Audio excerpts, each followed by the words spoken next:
Good morning. We've already done our audio check. This brief should last approximately 45 minutes. Today we have Brigadier General Frederic Parisot, Director of Civil Military Operations for Combined Joint Task Force Operation Inherent Resolve from Baghdad, Iraq. He'll be giving an update on operations, stabilization efforts, and French contributions. Sir, the floor is yours.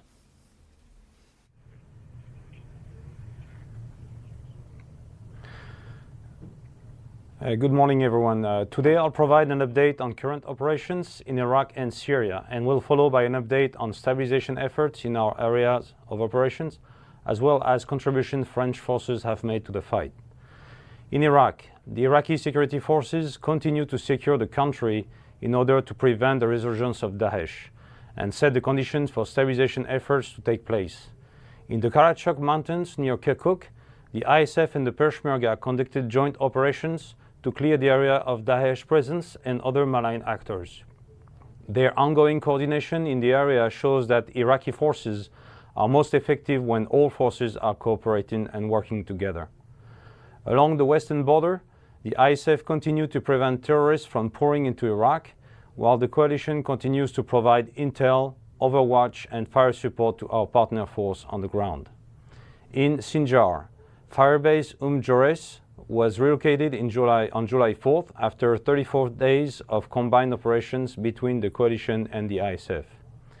Established to provide support to ground operations against Daesh in Syria, the relocation of assets from Firebase Jores reflects the changing mission in Syria.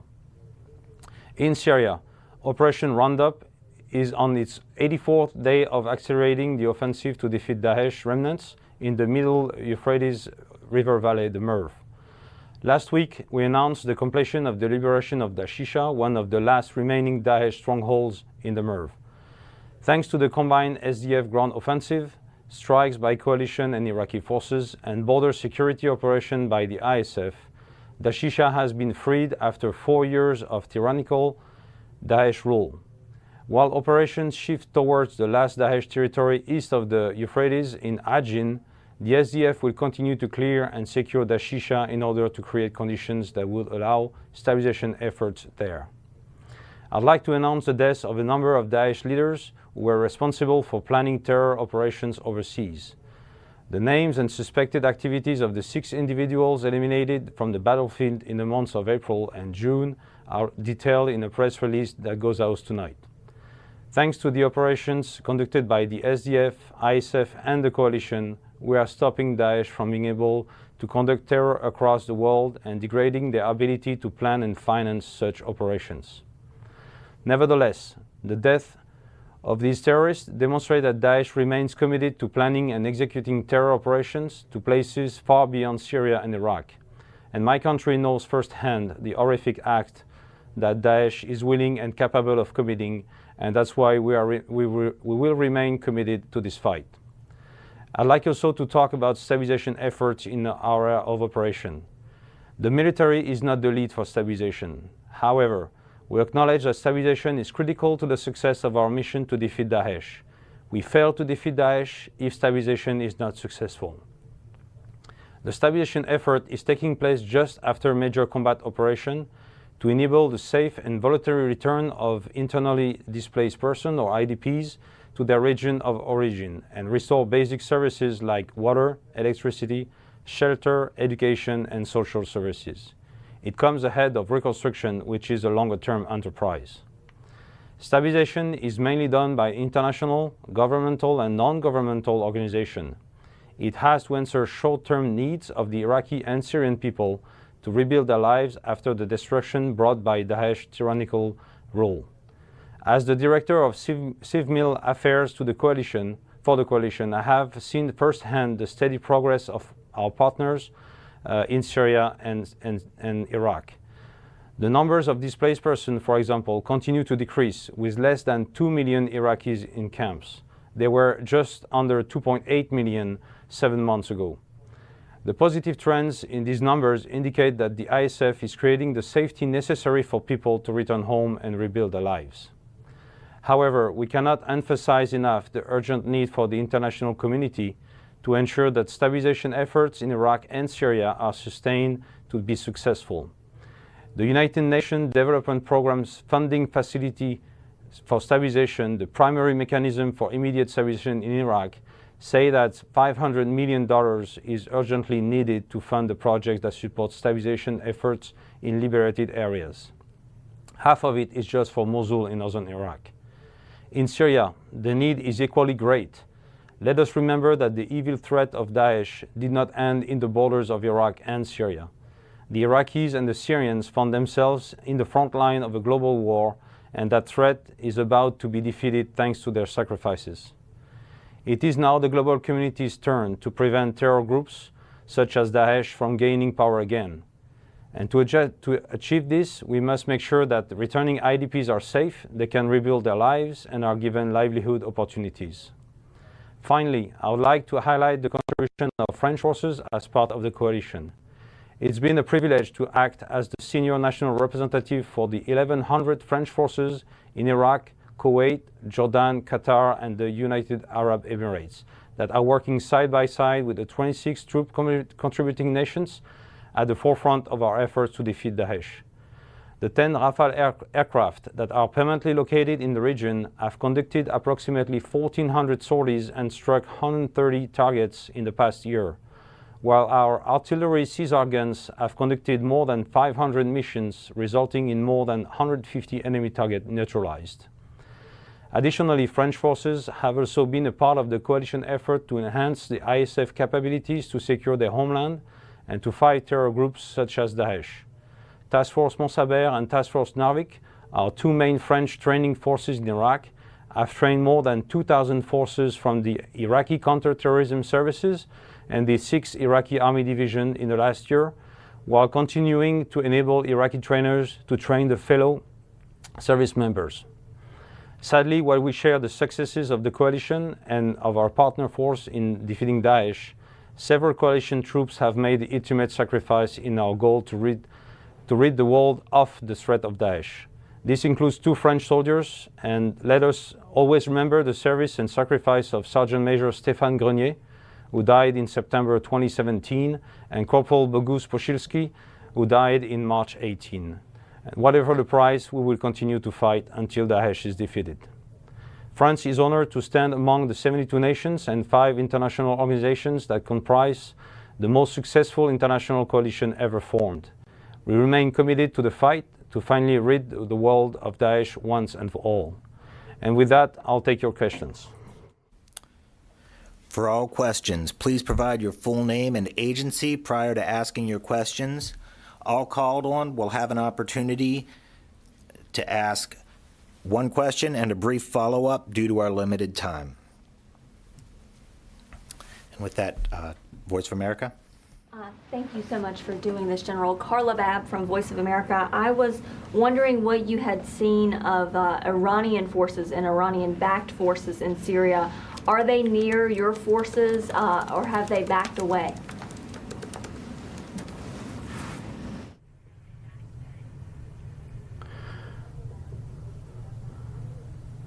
Well, thank you for the questions. Basically, as I understand, it was about Iran forces in Syria. We don't in our area there's no Iran forces. We do not obviously work against these people. Iran is in Syria, but most they work with the regime. And not in the part that we are in charge of. And to answer the question quickly, no, we haven't seen any Iraqi forces there, Iranian forces there. Kasim? General, hi, thank you. Thanks for doing this. Kasım İleri with Anadolu Agency. What role does the French forces play currently in Manbij?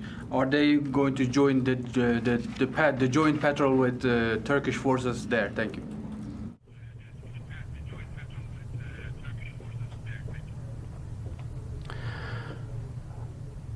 Well, on this, the French forces are where they need to be.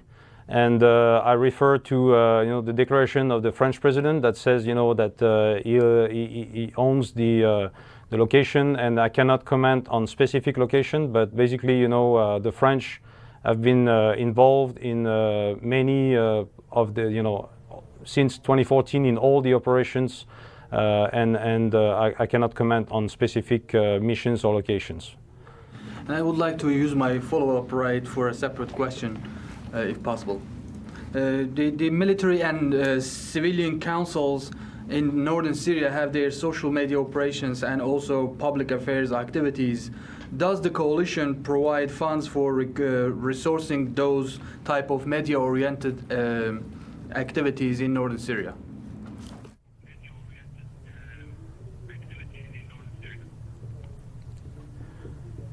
Okay, can you confirm that you were talking about the Manbij Military Council, is that right? Not only Manbij military councils, Raqqa civilian council, Raqqa protection, Raqqa military councils, and all other councils under the SDF have their social media and also public affairs activities. So my question is whether the coalition provide funds or support those kind of activities.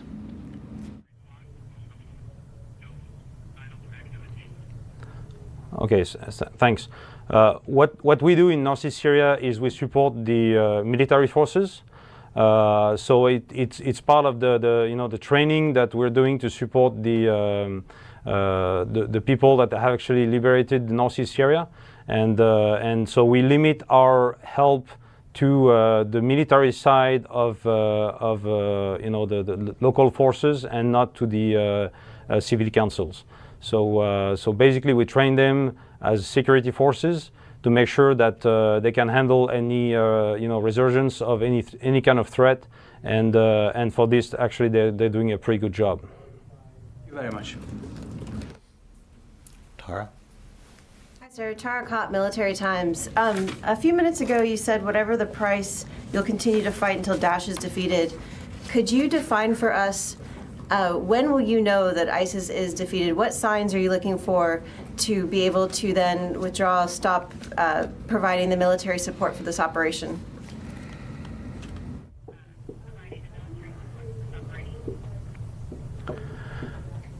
Well, now we still engage in major combat operation, and I can't speculate on when this is going to end. We provide the best military advice for the political level, but basically we as long as there is a military mission, I guess we're going to stay, and we're still in the combat against Daesh in the last place they are. Our immediate goal is to defeat Daesh for good, and obviously it doesn't mean that Daesh will be erased from the area, but at least they don't have any more capacity initially to own land, and then obviously we're going to have make sure that Daesh is not able to come back as a combat force. And to do this, we train, on one side, we train the Iraqi security forces, who are actually doing a very good job there. And on the other side, we train the Northeast Syrian Defense Force, security forces that actually are doing as well a good job. So we are involved in the military operations, and then, it's going to be up to the coalition as a whole and the French government to decide, what will be next, and that's policy, and that's not military business. Sure, but as a follow-up, so if Daesh can't hold land and gets to a point where there are no additional major combat operations, but is just conducting, say, low-level insurgency attacks, does that still count for supporting a military presence and military operations against that organization?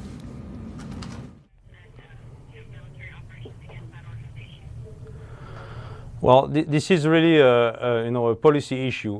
We at our level in the CJTF, our mission is to defeat Daesh, and now what next is I think still to be decided.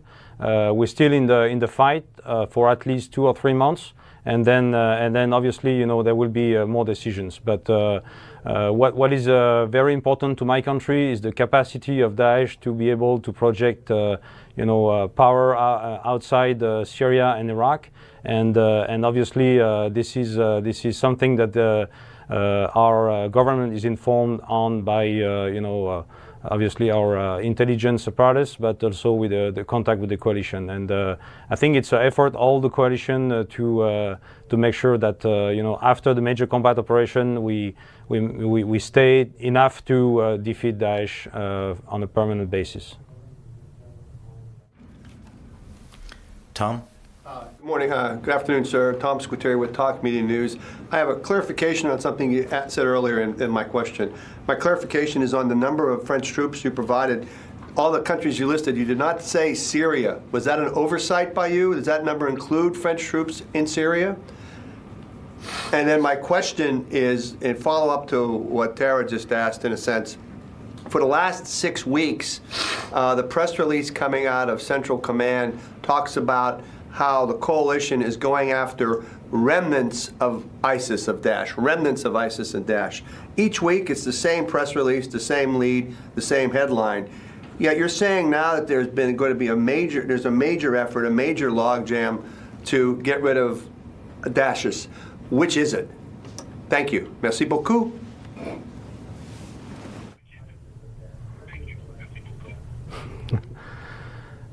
Merci à vous.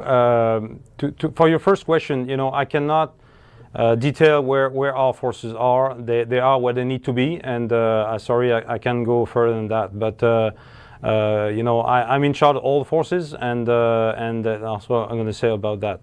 Regarding the remnants of Daesh, we are already in Iraq in the remnants of Daesh, and obviously we are more into very smaller group, and that's where, because they are desperate, they kind of hide in some very remote places, and basically if they mass, then we're going to strike them. So right now they're still down the Merv between Ajin and Abu Kamal. That will be the last place they own so far, but in the coming weeks, hopefully we're going to get rid of that place, and basically that will be the end of any land owned by Daesh or ruled by Daesh, and obviously they won't disappear like that. So with the ISF, the Iraqi security forces, with the Syrian democratic forces, we're going to make sure that they cannot gather their forces again, and obviously for that there will be a slow transition to the end of the mission. It won't happen overnight. So basically, smaller group. We talk about few individuals, that they're trying to get away from our surveillance, because if we see them, we're going to kill them. And now they're really in a disarray. They are really in a disorganized manner, and although they are still dangerous. So I mean, we need to keep an eye on these guys, and that's what we do every day. Ryan? Hello, General Ryan Brown with CNN. I have one question in your stabilization civil affairs capacity, and then one as your French senior representative. Stabilization-wise, we were told that the training of local security forces was kind of a key part of making sure that Daesh does not come back. How is that going? How many forces have you trained in Raqqa, for instance, and how many more would you need to train until you're comfortable? And then I have one question as your capacity as a senior representative.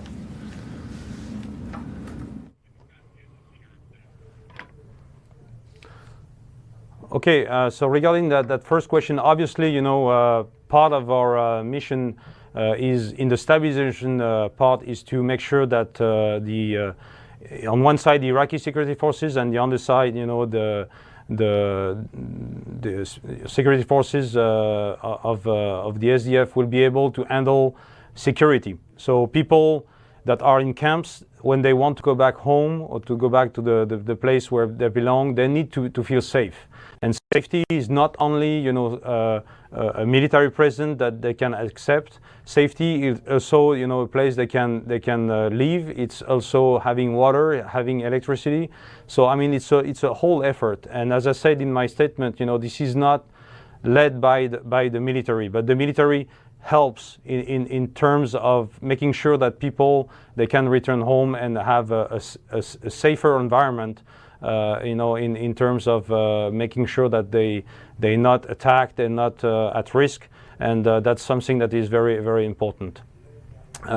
Regarding numbers for Raqqa, I don't have numbers at the top of my head, but maybe we can come back to you with the numbers. But it's the work with the Raqqa security forces is actually to make sure that they can handle not a war type threat, but more like small cells, also the crime, because every time there is damage to a city, obviously the first thing that goes up is the number of crimes. So they need to be able to make sure that the city is safe in terms of having checkpoint outside the city, so people come in, they don't have IEDs or vehicle-bound IEDs. So that's all the work, and obviously, as we're gonna go along the training of these people, we make sure that they can handle anything from low crime to gangs and stuff like that. But really, they're doing a very good job in terms of providing security to the people of Raqqa, at least which liberated back in October. Just one question in your terms of in your French capacity. There's widely reported that about a dozen French nationals that had fought for ISIS are being held by the SDF in detention facilities. Do French forces have access to these individuals, and they're working to repatriate them back to France?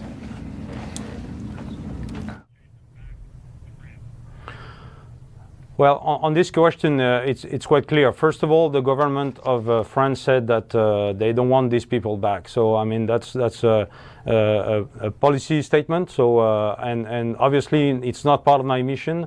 I'm here to be, in the fight against Daesh and not dealing with other things. So probably the SDF are talking to the nations, but this is not something I'm involved to. So I cannot. I'm sorry, but I cannot answer your question there.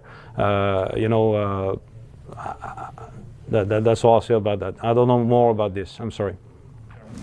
Sylvie. Bonjour Général, Sylvie Lantôme from Agence France Presse. I'm going to ask my question in English though. It's a question about in Qatar. The Qatari are going to announce today, or are announcing, the extension of their base, Al Udeid, and you say there are some French base there, and I wanted to know if it's an extension that was requested by the coalition, and if it's something that the French are going to benefit from.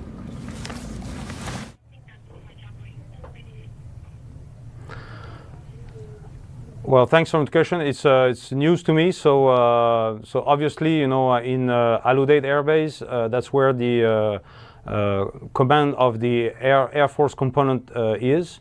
It's a base that is owned by the Qataris. So I guess they're going to have bilateral agreements with the country that will benefit from that. Seen from the French perspective, there was, I guess, no request from us, and now our forces in the area will stay steady for the foreseeable future. So if it's open to other nations, there's something I don't know. Elizabeth. Hi, General. Elizabeth McLaughlin with ABC News. My question was going off of Ryan's line, so I'll ask a different one. Do you have a latest estimate for how many ISIS fighters are still inside Syria?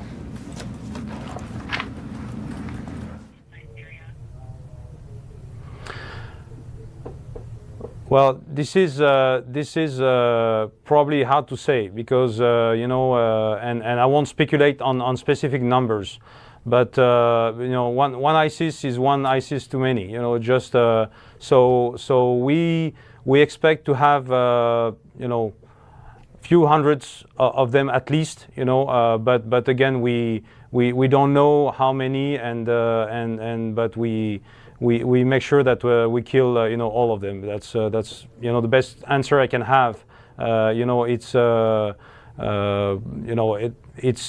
hard to say, but the best intelligence we have is that we got a limited number, but they're gonna fight hard, and that's for sure. So I mean, we expect to have a tough fight in the last last place where ISIS is. But the good thing is they are trapped. The Iraqis are doing a very good job in making sure that they cannot leave on the east side of the area, and we hope that the regime and the Russians will do the same on the southern side. So basically, they are trapped there, and if they're trapped there, we're going to kill them. And can I get your assessment about how you're working with your Russian partners? I know the U.S. uses the deconfliction line, but what's your assessment about a potential military partnership with Russia inside Syria?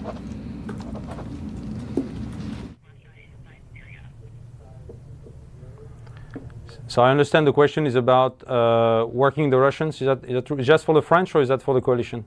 What is your assessment of whether that would be beneficial to the French and the coalition in terms of a military partnership with Russia?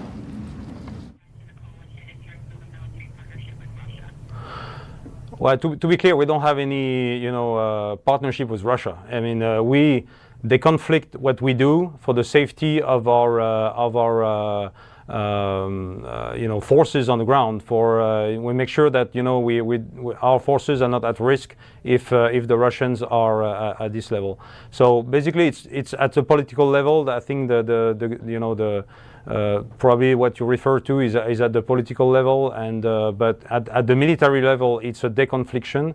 Although it's very professional, we need to recognize that the dialogue between the general officers at this level is very, very professional, and but it's a safety issue for our forces there, and that's the only reason why we talk to the Russians. Thank you. Hey, sir. Corey Dickstein with Stars and Stripes. Appreciate you doing this. I wanted to see, can you give us an idea of the amount of land at this last area that ISIS controls? The size, I guess, of the land area?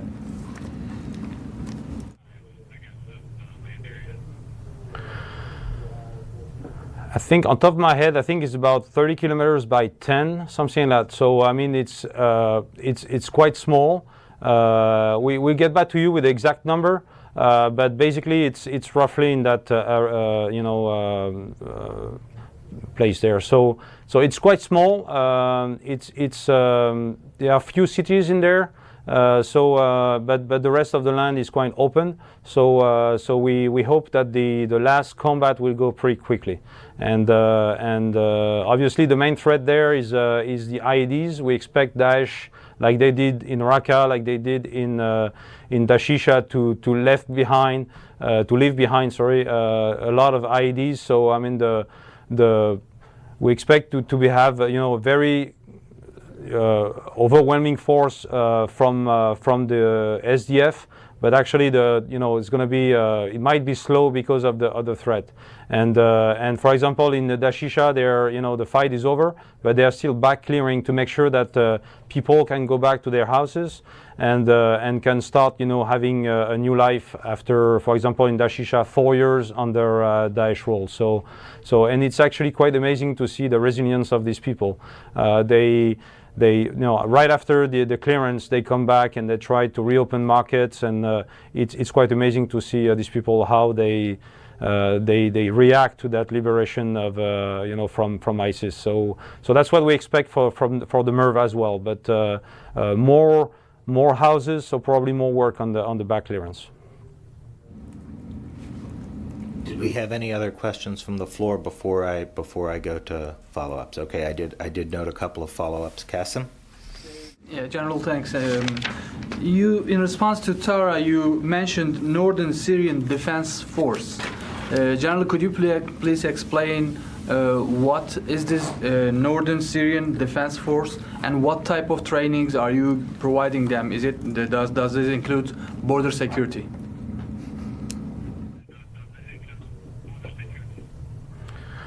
So it's the Syrian Democratic Force, and they're gonna have we call security forces, which is the because after the fight, obviously, and it's the same actually on the Iraqi side, they need to be able to, consolidate the gains they had on the military side after the operations. So it's very different from gaining. I'm not an army guy, but gaining terrain is different from keeping terrain. So we are training them to keep terrain, and there is no border forces in that training. Thank you. Tara? Thank you, sir. As a follow-up on the 30 kilometers to 10 kilometers that's still being held by ISIS, do you have any estimates on how many civilians are held in that area?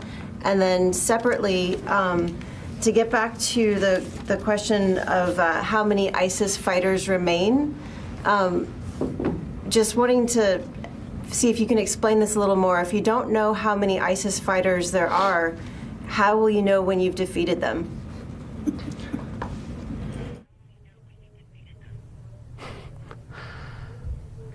Well, regarding the civilians, ISIS understand, the war. So what they do is they take, human shields, but actually they dress as well like civilians. So I mean, we're going to be very, very cautious in terms of, strikes and so on. And we make sure that when we strike, we positively ID someone that is look like Daesh, and it's going to take, if it takes some time, it's going to take some time, and basically that's but we have gathered information for many months now, so we know where they are. We can see defensive positions, we can see a lot of what they do, and so that's one point. For the second part, obviously we have numbers, but in this forum I cannot give you the numbers, and I'm sorry about that, but it's not 10 of thousands, and it's not smaller numbers. So it's so we must we know what's gonna. We have an idea of how many ISIS fighters there are, but once we clear the terrain, basically we know that we have defeated the physical caliphate, and that's and as I said earlier, they're going to be still groups living, they're going to be still groups moving, but it's going to be very, very small groups, like we can. They're going to hide after that, basically, and hiding. When you hide, you cannot fight. So that's the first step. Sure, and just respectfully, the numbers of civilians in the territory that's still held by ISIS. Do you have any estimates on the numbers of civilians that are still living there?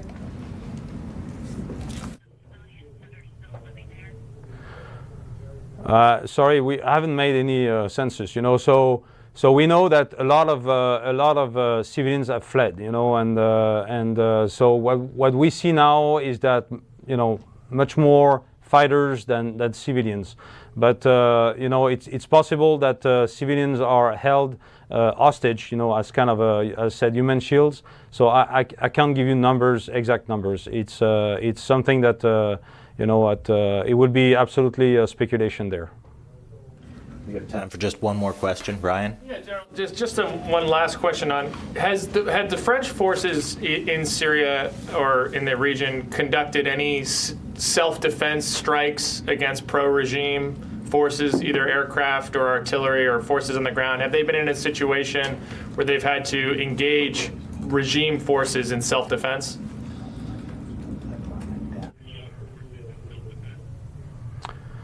No, we never had that case.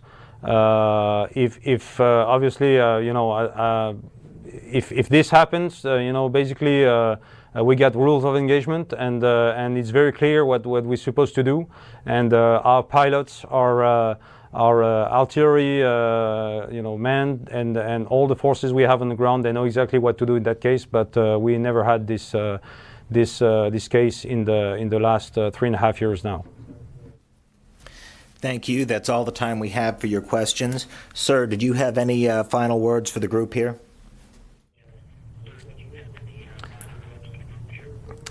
Well, first of all, thank you very much for the opportunity to talk to the Pentagon press. I was in the Pentagon a few years ago, so I know exactly where you are.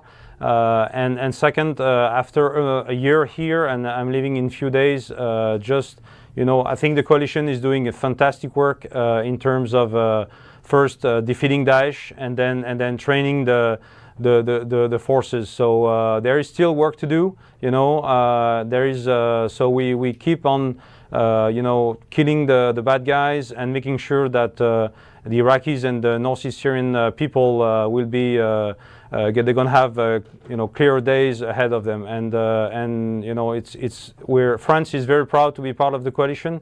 We've been here since the first day, and as I said, we're going to stay until the fight is over. Thank you very much. Sir, thank you very much for your time. Have a great day.